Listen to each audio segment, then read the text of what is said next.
Nous retrouvons notre invité au cœur de l'info. Le moustique est responsable chaque année de la mort de 720 000 à 1 million de personnes dans le monde. Et la grande majorité de ces décès est causée par le paludisme, une maladie due à un parasite. Le continent africain est le plus durement frappé puisqu'on y enregistre 95% des cas.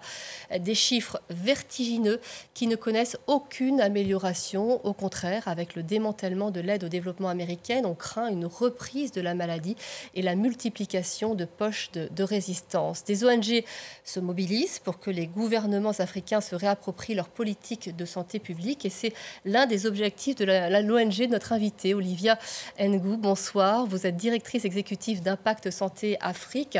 Concrètement, un enfant meurt du paludisme chaque minute. L'énoncé c'est prendre la mesure de l'ampleur de cet enjeu. Comment expliquer qu'il y ait encore aujourd'hui une telle létalité de ce parasite? Alors oui, merci. Alors c'est très grave qu'aujourd'hui encore, on perd des enfants à cause d'une maladie qu'on peut prévenir et on peut traiter. Il faut savoir que les enfants de moins de 5 ans sont très fragiles à cause de leur système immunitaire qui se développe encore. Et lorsque ces enfants sont malheureusement piqués par des anophèles femelles qui donnent le paludisme, ça peut conduire à des anémies très sévères et ça entraîne les décès rapides dans les 48 heures si ces enfants ne reçoivent pas de tests et de traitements appropriés. C'est pour ça que malheureusement, aujourd'hui, on a encore plus de 265 millions de cas de paludisme avec environ plus de 600 000 décès par an et 17% de ces décès sont les enfants de moins de 5 ans. Donc, c'est vraiment les premières victimes de cette maladie qu'on peut prévenir et qu'on peut guérir. C'est ça qui est d'autant plus choquant dans ce que vous évoquez, vous venez de le dire à l'instant, c'est une maladie dont on peut guérir et on sait que l'OMS a décidé de mettre en place cette journée internationale pour lutter contre le paludisme en 2007, ça commence à faire un moment et les objectifs qui avaient été posés par l'OMS sont très loin aujourd'hui d'avoir été réalisés. Comment est-ce qu'on explique cette difficulté-là de l'organisation internationale? Alors, il faut dire que la lutte contre le paludisme, c'est déjà la lutte des pays d'abord, des pays africains, des ministères de la Santé publique qui travaillent sans relâche pour mettre fin à cette maladie. Bon, déjà, il faut reconnaître qu'entre 2000 et 2015, on a une réduction de plus de 50% des cas de décès du paludisme chez les enfants de moins de 5 ans. On a fait d'énormes progrès dans le passé avec l'arrivée des nouveaux tests de diagnostic rapide, des nouvelles moustiquaires et d'autres nouvelles innovations. Ça a permis vraiment de réduire les décès et surtout les financements importants comme ceux du Fonds mondial pour la lutte contre le paludisme, la tuberculose et le VIH-Sida et aussi les fonds Gavi qui ont permis d'apporter donc ces nouvelles innovations. Malheureusement, depuis 2015, on assiste à des perturbations qui affectent donc l'atteinte des objectifs de 2030. Et parmi ces perturbations, on a en premier lieu la résistance. On a la résistance due aux médicaments, aux insecticides et avec les vecteurs et les moustiques qui se développent maintenant et qui mutent à chaque fois, qui se mutent à chaque fois qu'on découvre des nouveaux remèdes. Ces moustiques continuent à se muter et provoquent des résistances. Ensuite, on a un grand challenge avec les changements climatiques qui provoquent des perturbations en matière de saison de pluie, par exemple. Et vous savez que la prolifération des moustiques est directement liée à l'eau, donc avec les inondations, les saisons de pluie et les saisons de pluie qui sont devenues presque imprévisibles. Là, on assiste à vraiment une remontée de cas dans plusieurs pays. Et ce qui est plus inquiétant, c'est qu'on voit que ces cas sont aussi maintenant arrivés dans des pays qui n'avaient plus de paludisme, presque plus de paludisme, dans certaines régions comme le Kenya. Et on remarque qu'avec le changement climatique, avec les inondations, on commence à retrouver le paludisme dans ces pays-là. Ensuite, il y a aussi un grand challenge qui est arrivé depuis les années 2015, c'est celui du financement qui n'est pas adéquat et qui n'est pas suffisant. On est seulement à près de 40% des fonds mondiaux mobilisés nécessaires pour toucher toutes les populations qui sont affectées par le paludisme. Et vous doutez bien que... Oui, allez-y. Effectivement, Olivia Ngou, je vous attends, vous êtes passionnante, hein, c'est pour ça que je vous laisse nous expliquer tout ça. Mais sur l'aspect du financement, c'est vrai qu'on va l'évoquer à l'instant, il y a l'arrêt de l'aide américaine. Oui. Vous allez nous expliquer comment cela peut impacter les actions sur place, menées sur place. Mais déjà, effectivement, cette cause-là, cette lutte-là était sous-financée. En 2023, les bailleurs internationaux ont consacré seulement 4 milliards de dollars, alors qu'il faudrait 8 milliards pour apporter de l'aide et sauver ces vies, sauver ces enfants.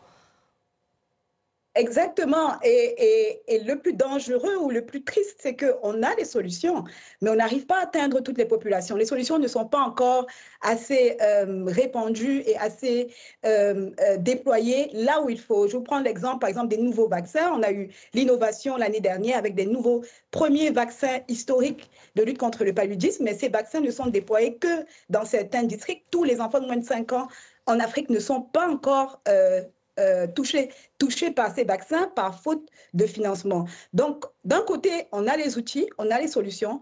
De notre côté, on a des grands défis pour pouvoir déployer ces solutions-là, mais surtout vers les populations qui meurent à cause de cette maladie qu'on peut prévenir. Et ces populations sont des populations qui se trouvent dans des zones les plus reculées, dans des zones rurales, dans des zones où il n'y a pas de centre de santé, dans des zones où lorsqu'on est piqué par un moustique et qu'on a 48 heures pour se faire tester et traiter, on n'a pas de centre de santé et on n'a pas accès rapide. Parce que là, il faut savoir que le paludisme, c'est une question de temps.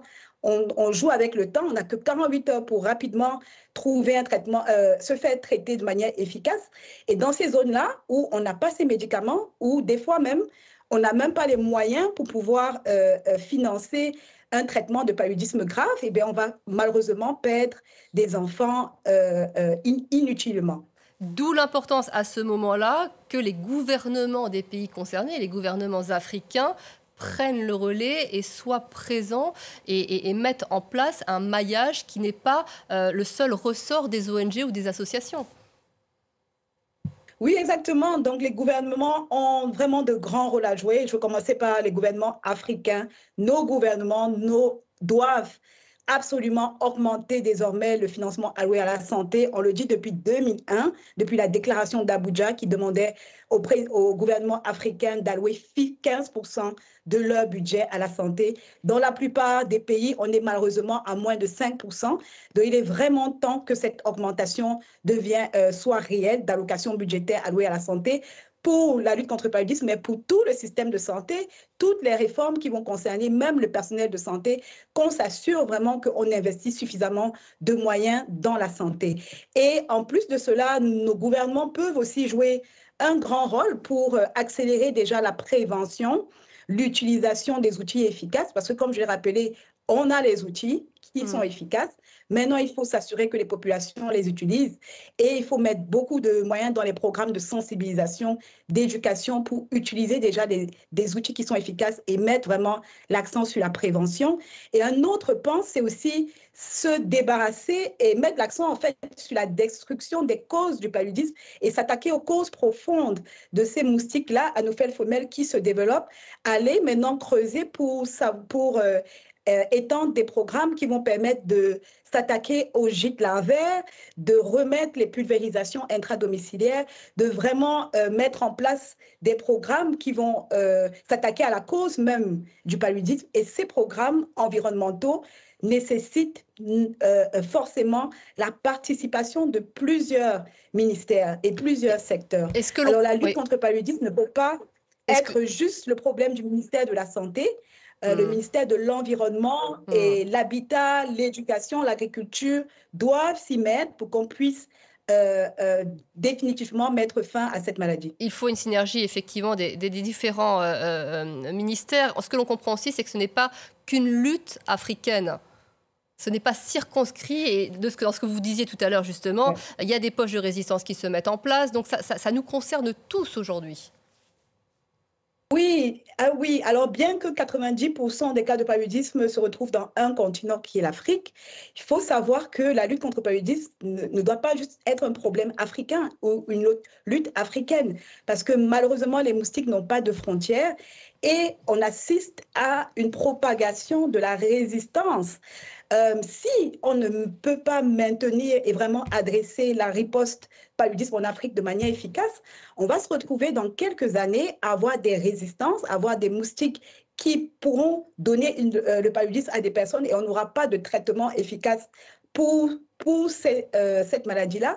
Et imaginez-vous, si on n'arrive pas à contenir ce problème, eh bien, très rapidement, il va devenir un problème de sécurité mondiale et de sécurité sanitaire mondiale. Donc, ce n'est pas vraiment un problème africain. C'est pour ça qu'en même temps, il est très important que les gouvernements des pays extérieurs continuent, ne relâchent pas les efforts maintenant. Après avoir investi pendant 40, 50 ans, après avoir découvert toutes ces innovations-là, ce n'est pas le moment de relâcher les efforts parce que malheureusement, pendant ce temps, le moustique, il ne nous attend pas.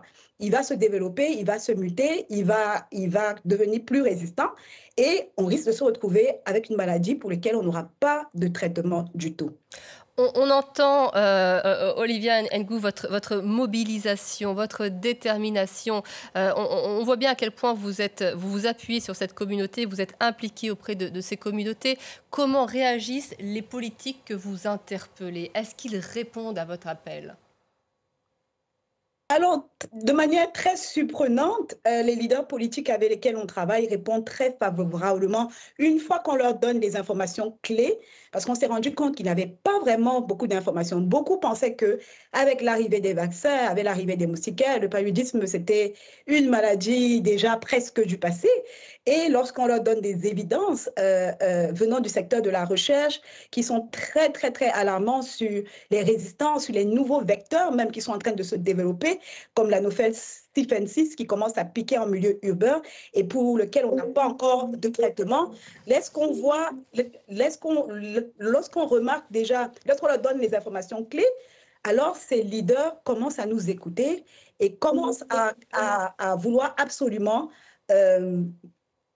mettre en place des actions concrètes. Par exemple, on a maintenant aujourd'hui les parlementaires qui vont se réunir la semaine prochaine au Ghana et qui ont décidé de former la coalition des parlementaires africains pour mettre fin au paludisme en Afrique. Et ça, ce sera une grande première.